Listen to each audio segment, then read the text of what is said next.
The summer of 1962 burned hot across rural Georgia, the kind of heat that made the air shimmer above the red clay roads and turned the cotton fields into a sea of white under the relentless sun. In the small town of Maplewood, where sweet tea flowed as freely as gossip and everyone knew everyone's business, two children were about to make a promise that would echo through decades. Her name was Margaret Rose Henderson, but everyone called her Maggie. She was 7 years old with golden hair that her mother braided every morning and blue eyes that sparkled with curiosity about the world beyond their modest white farmhouse on the edge of town. Maggie's family wasn't wealthy by any stretch, but they had enough to get by, enough to keep food on the table even when times got tight. His name was Samuel Washington Jr., though folks just called him Sam.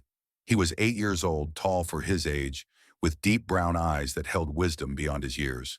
Sam lived with his grandmother in a small house on the other side of the railroad tracks, in the part of town where the roads weren't paved and the houses leaned slightly to one side as if tired from holding up against too many storms.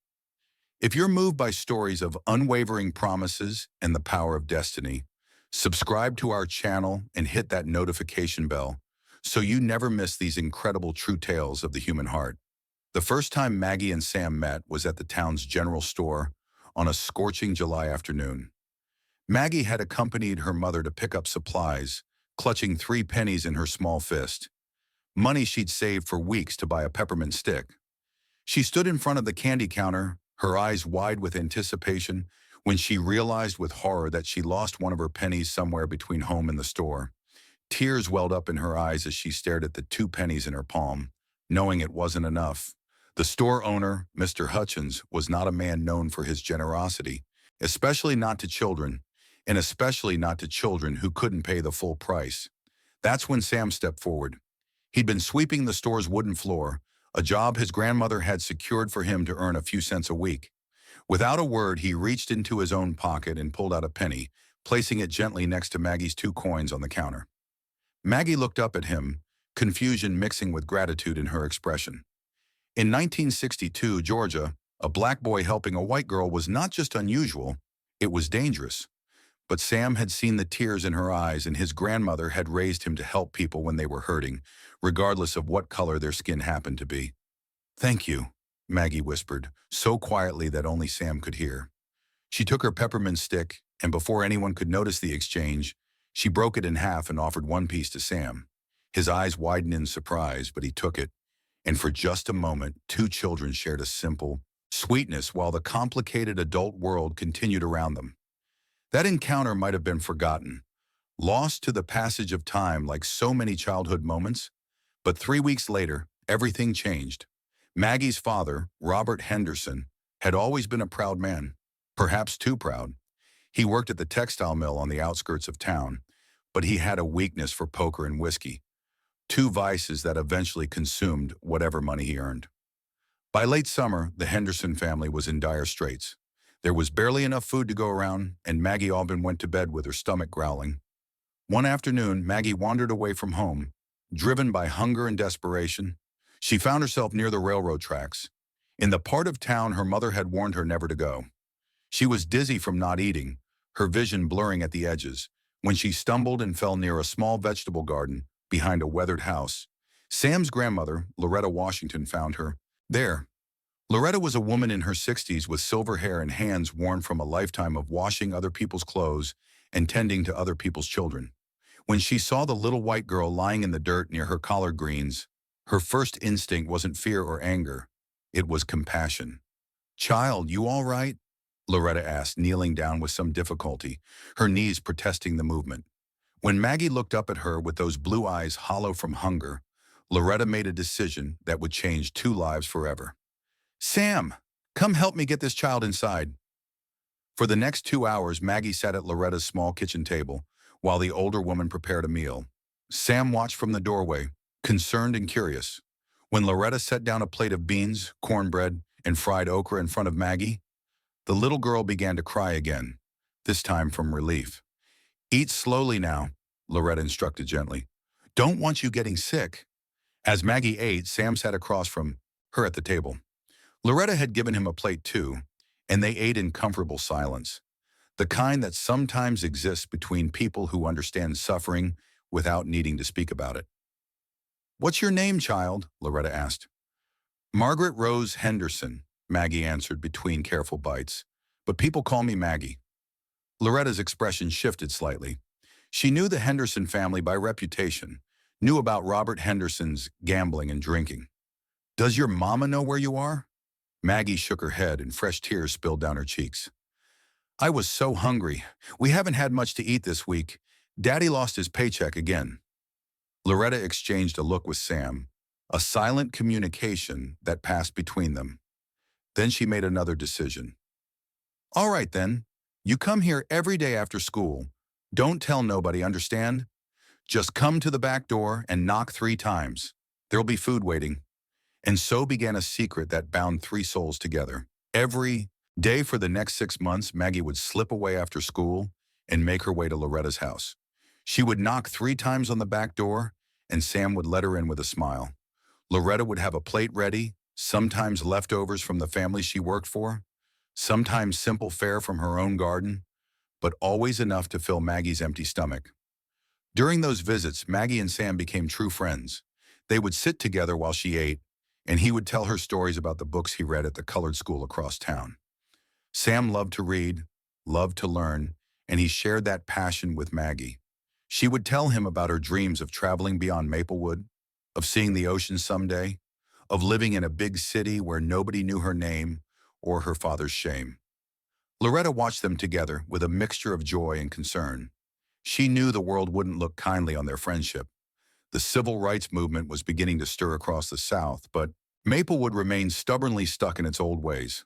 Still, she couldn't bring herself to separate 2 children who had found solace in each other's company. One cold December afternoon, as snow began to fall in soft flakes outside Loretta's window, something shifted between the 2 children. Maggie had just finished eating, and Sam had been reading to her from a book about explorers who sailed to distant lands. When he closed the book, Maggie looked at him with unusual seriousness. "Sam, you're my best friend in the whole world," she said. "You saved me. You and your grandma." Sam felt his cheeks warm despite the winter chill. "You're my best friend too, Maggie." "I want to make you a promise," Maggie continued, her voice taking on the solemn tone children use when they're trying to sound grown up. "When we're older, when we're all grown up, I'm going to marry you. That's how I'll pay you back for being so kind to me." Sam's eyes widened. Even at 8 years old, he understood what a dangerous thing that was to say in Georgia in 1962. But he also understood that Maggie was speaking from her heart, from a place of pure gratitude and genuine affection. "You don't have to promise that," Sam said quietly. "I help you because you're my friend, not because I want something back."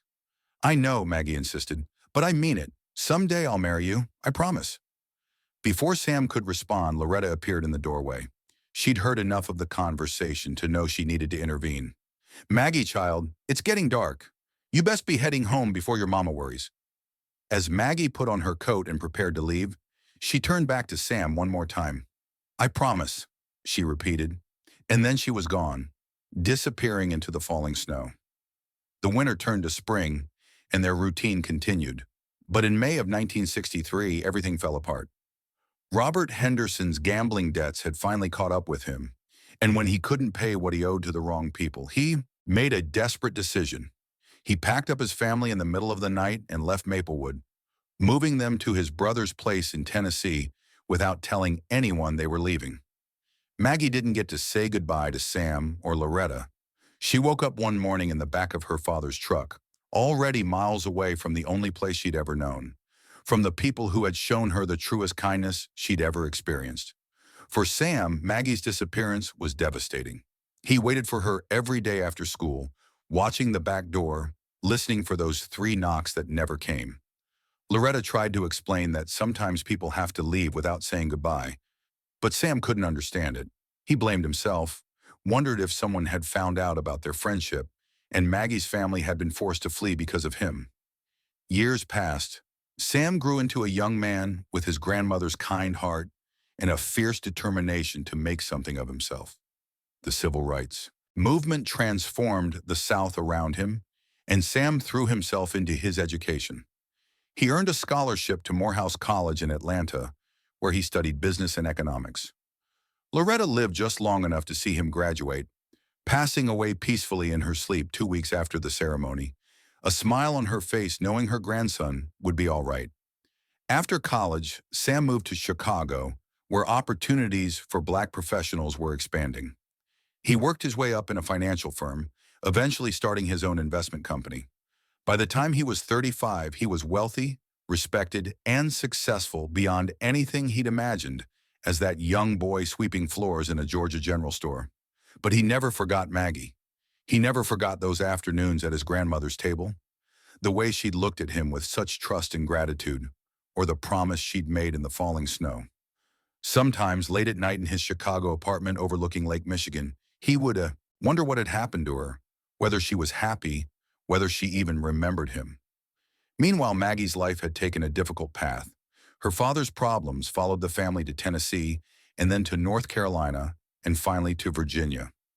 By the time she was 16, she lived in 7 different towns and attended 9 different schools. She never stayed anywhere long enough to make real friends, never felt the kind of connection she'd had with Sam.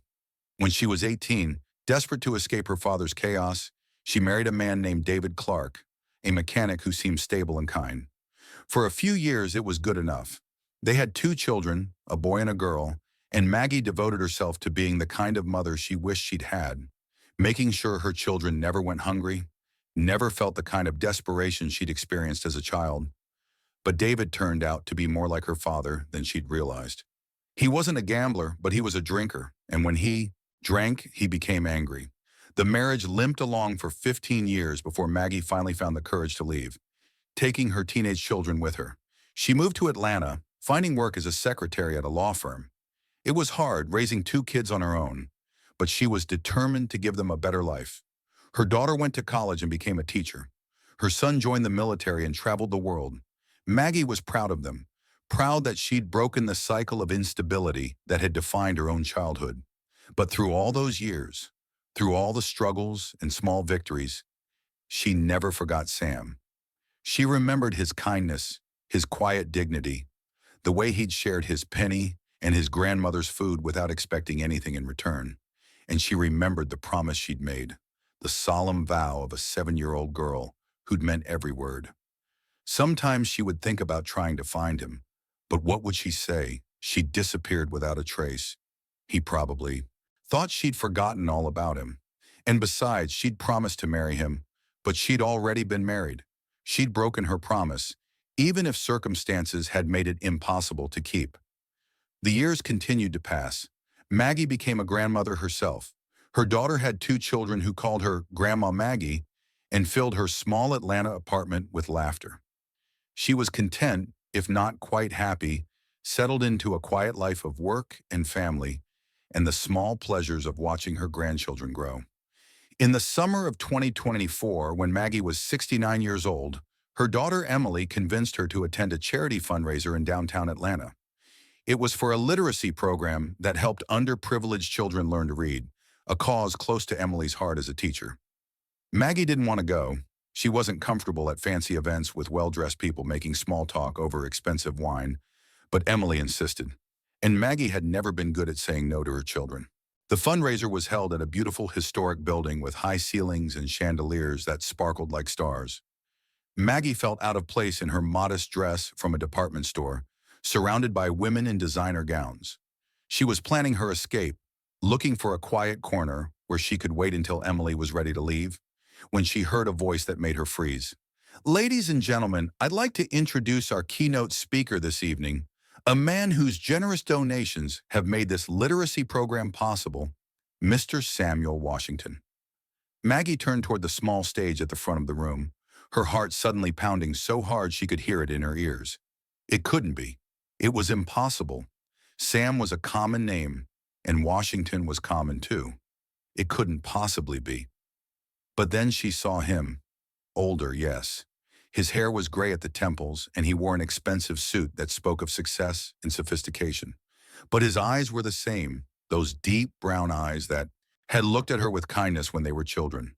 And when he smiled at the crowd, she recognized that smile, the same gentle expression he'd worn when he'd placed his penny on the counter next to hers.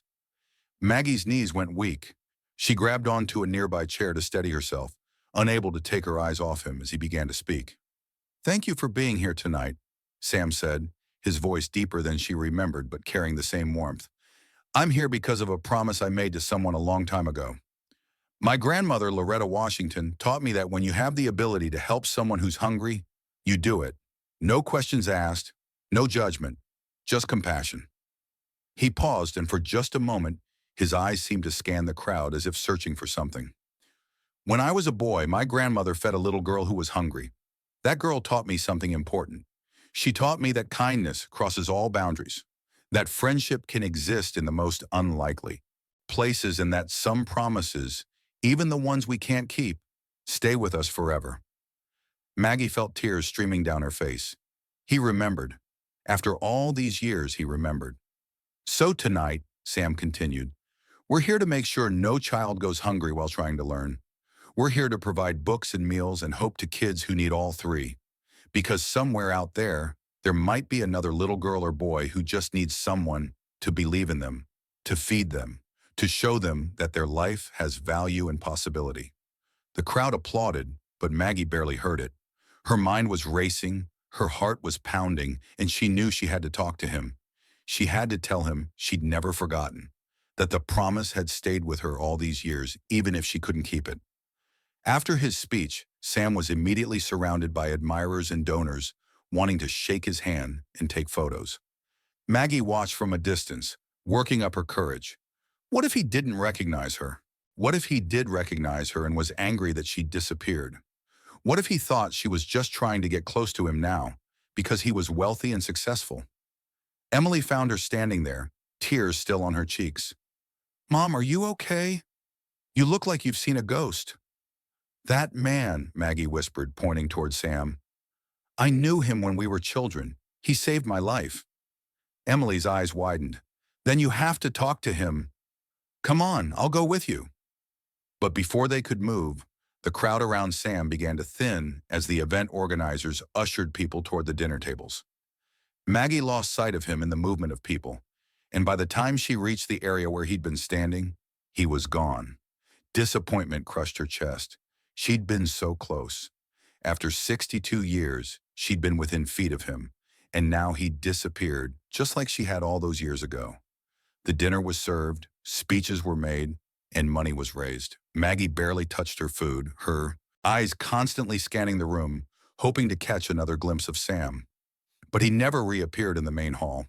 As the evening wound down and people began to leave, Maggie's despair deepened. She'd missed her chance. Tomorrow he'd fly back to Chicago or wherever he lived now, and she'd never see him again. Emily was saying goodbye to some other teachers she'd met at the event when Maggie decided she needed some air.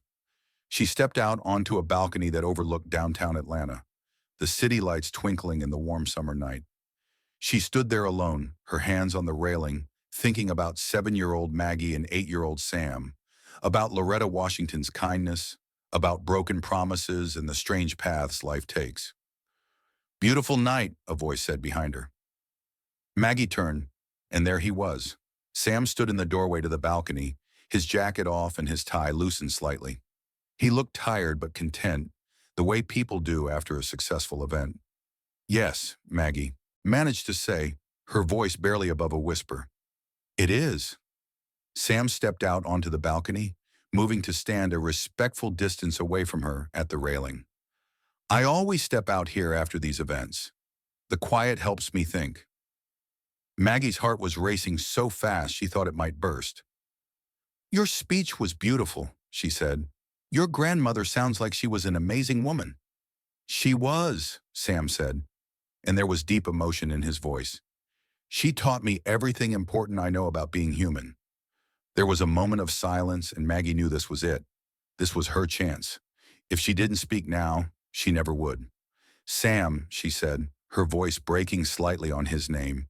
He turned to look at her fully for the first time, and she saw the exact moment recognition dawned in his eyes. His expression shifted from polite interest to shock, to something that looked like wonder. "Maggie?" he whispered. "Margaret Rose?" She nodded, tears flowing freely now. I'm so sorry I left. Without saying goodbye. My father, he took us away in the middle of the night. I tried to come back. I wanted to tell you, but we were already gone, and I didn't know how to find you. And Sam closed the distance between them in two long strides and pulled her into an embrace. Maggie buried her face in his shoulder and sobbed. 62 years of guilt and longing and remembered kindness pouring out of her. I thought about you every day, Sam said, his own voice thick with emotion. I wondered where you'd gone, if you were safe, if you were happy. Grandmother and I, we worried so much. I never forgot you, Maggie said, pulling back to look at his face. I never forgot what you did for me, what she did for me. You saved me, Sam. Both of you. They stood there on that balcony for over an hour, talking. Sam told her about college, about moving to Chicago, about building his business. Maggie told him about her children, her struggles, her divorce, her grandchildren. They caught up on 6 decades in an hour, the words tumbling out like water from a broken dam. Finally, as the building staff began turning off lights inside, Sam took her hand gently. Maggie, I have to ask you something. That day in the snow when you were 7, you made me a promise. Do you remember? Maggie's heart sank. Here it was, the moment she'd been dreading. I remember, she said quietly. I promised I'd marry you. I know I broke that promise, Sam. I got married to someone else. I'm so sorry. I meant it when I said it. I really did. But life just... Maggie, Sam interrupted gently. I'm not asking for an apology. I never expected you to keep a promise you made when you were 7 years old. But I need to know, did you mean it when you said I was your best friend? Because you were mine. You still are, in a way. I never had another friend like you. I meant every word, Maggie said firmly. You were the best friend I ever had. Sam smiled, that same gentle smile she remembered. Then, let's start there. Let's be friends again. Real friends, adult friends who know each other's stories and histories. And then, if you're willing, maybe we can see where friendship takes us. Over the next 6 months, Sam and Maggie rebuilt their friendship. He would fly to Atlanta, or she would take the train to Chicago, and they would spend weekends together exploring their respective cities, talking about everything and nothing. They discovered that despite their different paths, they still understood each other in fundamental ways. Sam had never married. He'd come close once in his 30s, but it hadn't worked out, and after that he'd focused on his business and his charitable work. He admitted to Maggie that part of him had always been searching for what he'd felt during those afternoons at his grandmother's table. That simple, pure connection. Maggie told him about her marriage, about the struggles and the eventual freedom of her divorce.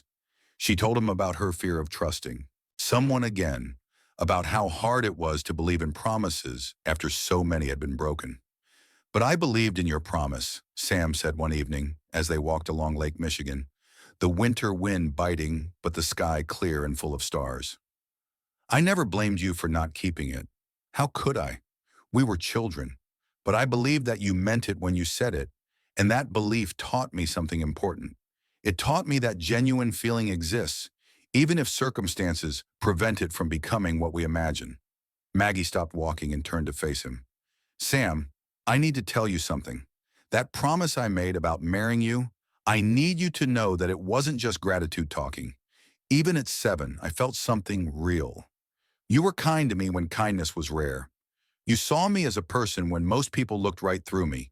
And every man I've known since then, I've compared to that 8-year-old boy who shared his penny with a stranger. Sam reached out and took both her hands in his. Maggie, we're not children anymore. We can't recapture what we were 62 years ago. But we can build something new, something better, something based on who we are now. What are you saying? Maggie asked, though her heart already knew. I'm saying that I love you, Sam said simply. Not the memory of you, not the idea of you, but you, Margaret Rose, exactly as you are right now. And I'm asking if you might consider keeping that promise you made so long ago. Not because you owe me anything, but because you want to. Maggie felt like that 7-year-old girl again, standing in the snow, making a solemn promise to a boy who'd shown her that goodness still existed in the world. But she was also a 69-year-old woman who'd lived through pain and joy, who'd raised children and buried dreams and somehow survived. Yes, she said. Yes, I'll marry you. Not because of a promise made by a child, but because you're still the best man I've ever known. They were married in a small ceremony in Atlanta in the spring of 2025. Emily was Maggie's maid of honor, and Sam's business partner stood up as his best man. But the ceremony wasn't about the guests or the flowers or the cake. It was about two people who'd found each other twice in one lifetime. First as children sharing a peppermint stick, and then as adults ready to share whatever time they had left. During the ceremony, Sam told the story of the penny and the peppermint stick, of his grandmother's kindness and Maggie's promise in the snow. He spoke about the winding roads that had led them both to this moment, about the power of keeping one person in your heart even when life pulls you apart. Maggie spoke about hunger, not just the physical hunger of a 7-year-old girl, but the soul hunger that had stayed with her through the years. Sam fed me when I was hungry, she said, her voice clear and strong. And then he fed my soul by showing me that people can be good, that promises matter, that love is patient enough to wait 62 years if that's what it takes. After the ceremony, as they stood together, greeting their small gathering of family and friends, Sam leaned close to Maggie and whispered, "You know, you technically didn't break your promise. You said you'd marry me someday. You never said when." Maggie laughed, that pure, joyful sound of someone who'd finally come home after a lifetime of wandering. "I guess 7-year-old me was smarter than I thought." They spent their honeymoon visiting Maplewood, Georgia. The town had changed dramatically since 1962. The railroad tracks were still there, but the area on the other side was no longer segregated or poor. Loretta Washington's old house was gone, replaced by a small park with a community garden. Sam and Maggie stood in that park, hand in hand, looking at the vegetables growing where his grandmother's house had once stood. "She would have loved this," Sam said. "A community garden where people share their harvest. That was her whole philosophy of life." "Can I tell you something?" Maggie said. "I used to pray for her every night after we left. I'd pray that God would bless her for being so kind to me. I didn't know how to pray very well, but I wanted her to be happy." "She was happy," Sam assured her, "right up until the end. And you know what one of the last things she said to me was? She said, 'That little Maggie girl is out there somewhere, and she's thinking of you. I know it in my bones.' Love has a way of circling back, Samuel. You remember that." They planted a small tree in the community garden that day, in memory of Loretta Washington. The plaque they placed at its base read, "In honor of Loretta Washington, who taught us that feeding the hungry is the highest calling, and that love is patient enough to wait a lifetime." As they drove away from Maplewood for the last time, headed back to their new shared life in Chicago, Maggie reflected on the strange and beautiful journey that had brought them to this moment. A penny and a peppermint stick had led to friendship. Friendship had led to a promise. A promise had led to 62 years of separate lives that somehow, miraculously, had converged again. "Do you believe in destiny?" Maggie asked Sam as they drove through the Georgia countryside. Sam thought about it for a moment. "I believe in kindness," he finally said. "I believe that when you put good into the world, it comes back to you somehow. Maybe not in the way you expect, maybe not when you expect it, but it comes back. You were good to me when we were kids, even though it was dangerous for you. You broke that peppermint stick in half and shared it. That kindness has been circling back to both of us ever since." Maggie squeezed his hand. "Well, if this is kindness circling back, I should have shared more peppermint sticks." They laughed together, the sound filling the car with joy. And in that moment, 69 and 70 years old respectively, they were also 7 and 8 again, two children who'd found friendship in a divided world and somehow held on to it through the decades. Their story became somewhat famous after a local newspaper in Atlanta picked it up. "Childhood Promise Kept After 62 Years, the headline read. The article detailed their reunion and marriage, and soon other news outlets wanted to interview them. They appeared on a morning show where Maggie told millions of viewers about the hunger that had driven her to Loretta Washington's door, and Sam spoke about the grandmother who'd taught him that love and compassion know no boundaries. The publicity brought them letters from all over the country. People wrote to say their story had given them hope, had reminded them that goodness still exists, that promises still matter. Elderly people wrote about their own childhood friendships and lost loves. Young people wrote to say the story had inspired them to be kinder, more patient, more willing to believe in the possibility of enduring connection. But the most meaningful letter came from a woman in Tennessee who'd known the Henderson family briefly in 1963. She wrote to tell Maggie that she remembered her as a scared, thin little girl who'd arrived in the middle of the night and left just as suddenly. "I always wondered what happened to you," the woman wrote. "I'm so glad you found your way back to love." Sam and Maggie settled into married life with the ease of people who'd known each other forever because, in a way, they had. They split their time between Chicago and Atlanta, enjoying Sam's penthouse and Maggie's cozy apartment, which they'd kept because Emily and the grandchildren lived nearby. They volunteered together at the literacy program Sam funded, reading to children and providing snacks during tutoring sessions. Watching Sam interact with hungry kids, seeing him make sure everyone had enough to eat before the lessons began, Maggie would sometimes have to step away because the emotion was too overwhelming. He was still that same boy, still sharing his penny with anyone who needed it. On their first anniversary, Maggie presented Sam with a gift that made him cry. It was a peppermint stick, carefully preserved in a glass case, with a small plaque that read, "Half for you, half for me, always and forever." "I've been saving this for 63 years, Maggie admitted. "The day after you gave me that penny, I bought another peppermint stick with my allowance. I broke it in half and saved one piece, thinking someday I'd give it to you. I've kept it through 7 moves and a marriage and a divorce and more years than I can count. I kept it because it reminded me that good people exist." Sam held the glass case gently, looking at the ancient candy inside. "You know what this means?" he asked, his voice thick with emotion. "It means you never stopped believing we'd find each other again." "I never did," Maggie confirmed. "Even when it seemed impossible, even when I thought I'd never see you again, some part of me held on to the belief that our story wasn't finished." They framed the peppermint stick and hung it in their Chicago home, right next to a photo of Loretta Washington that Sam had kept all these years. Visitors would ask about it, and they would tell the story, never tiring of sharing the tale of 2 children, a penny, and a promise that somehow survived the decades. As they grew older together, they made new promises. They promised to take care of each other through whatever health challenges came. They promised to never go to bed angry. They promised to say, "I love you" every single day because they'd lost too many years to waste a single one they had left. Maggie's grandchildren adored Sam, calling him Grandpa Sam and begging for his stories about the old days. He would tell them about segregation and the civil rights movement, about his grandmother's courage and kindness, about a time when the world was different but people's hearts were the same. Sam's charitable foundation expanded with Maggie's help. She had a gift for organizing and a passion for making sure children had enough to eat. Together, they established feeding programs in schools across 3 states, ensuring that no child went hungry while trying to learn. They called it the Loretta Washington Initiative, and it fed thousands of children every year. On quiet evenings, they would sit together on their Chicago balcony, looking out at Lake Michigan, and talk about the strange mathematics of their love. 62 years apart, but somehow the connection had remained. How was that possible?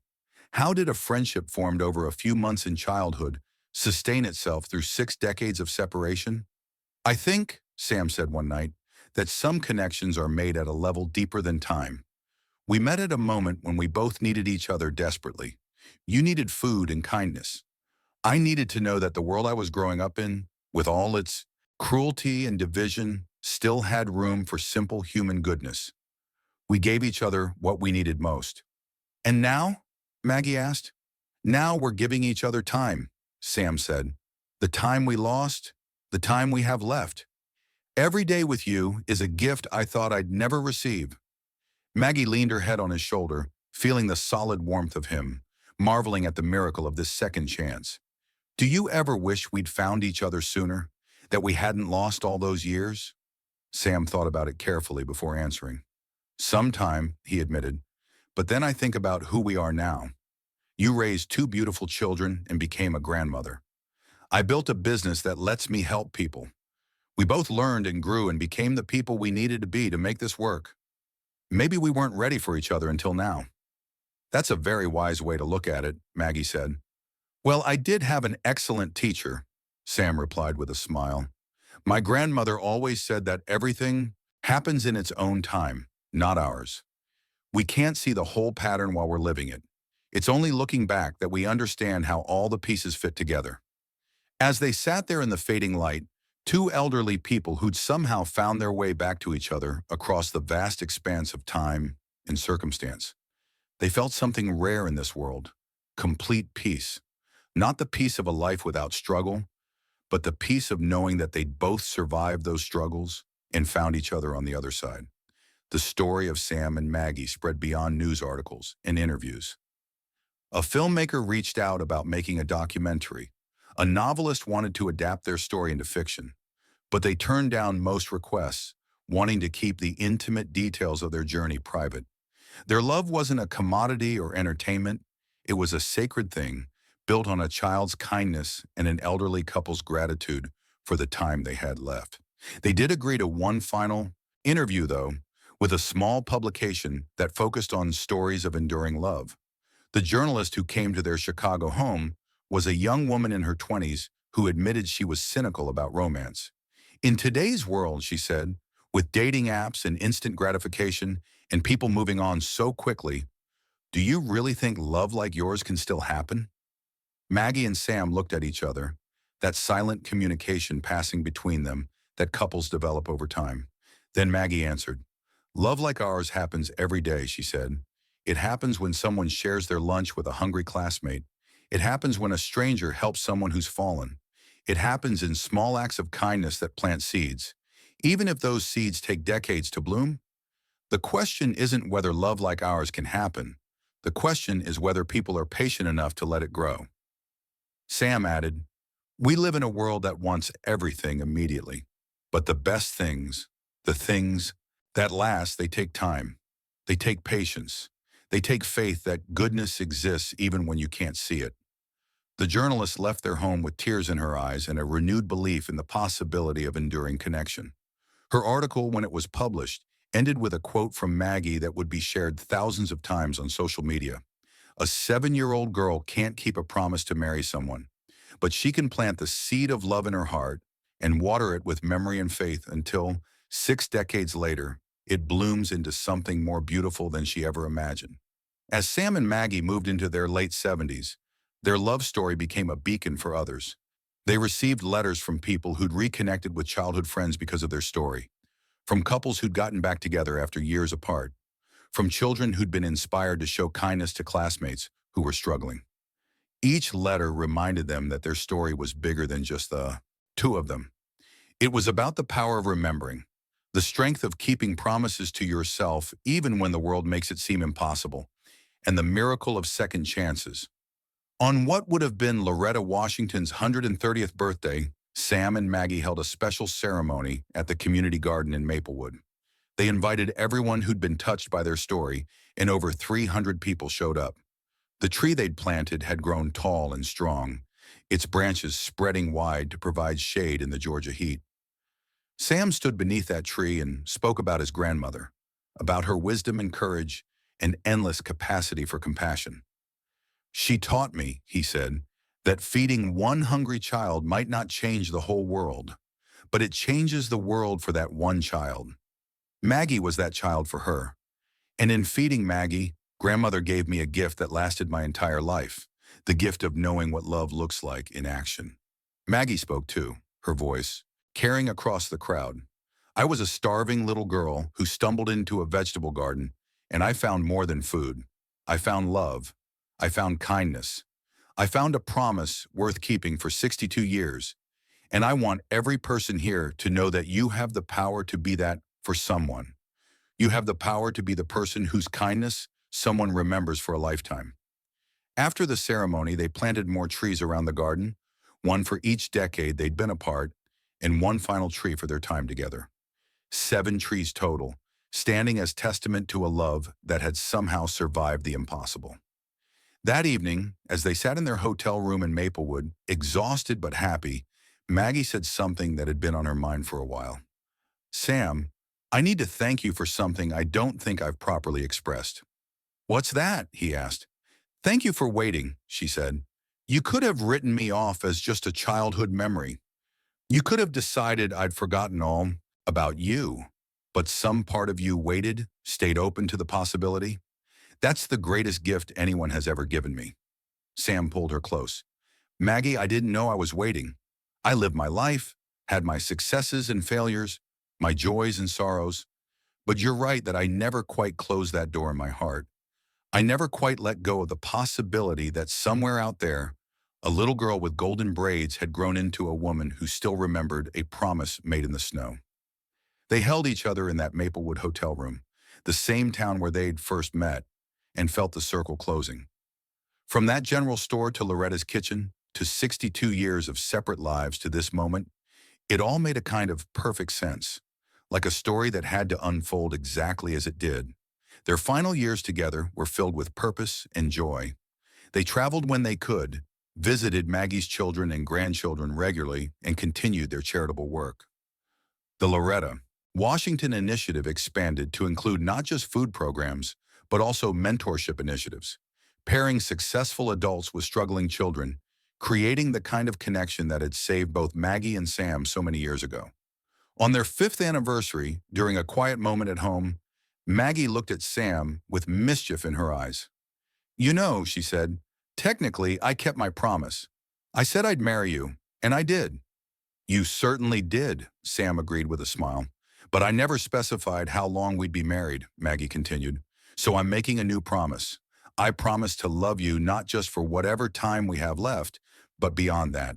In whatever comes next, wherever we end up, I'll find you again. Sam's eyes filled with tears. Maggie, that's a big promise. I kept the last one, didn't I? She said. Even if it took 62 years, I'm good for my word. And so their story continues, a testament to the power of childhood promises and adult patience, to the strength of kindness and the persistence of love. Two children who shared a peppermint stick grew into two elderly people who shared a lifetime, proving that sometimes the promises we make as children are the truest ones we'll ever speak. Their legacy lives on in the thousands of children fed by their foundation, in the tree growing in that Georgia garden, in the countless people inspired by their story to be kinder, more patient, more willing to believe in the impossible possibility of love that transcends time. And somewhere in Chicago, in a penthouse overlooking Lake Michigan, you can still find a peppermint stick preserved in glass, a reminder that the smallest acts of kindness can echo through eternity, and that promises made with a pure heart always find their way home.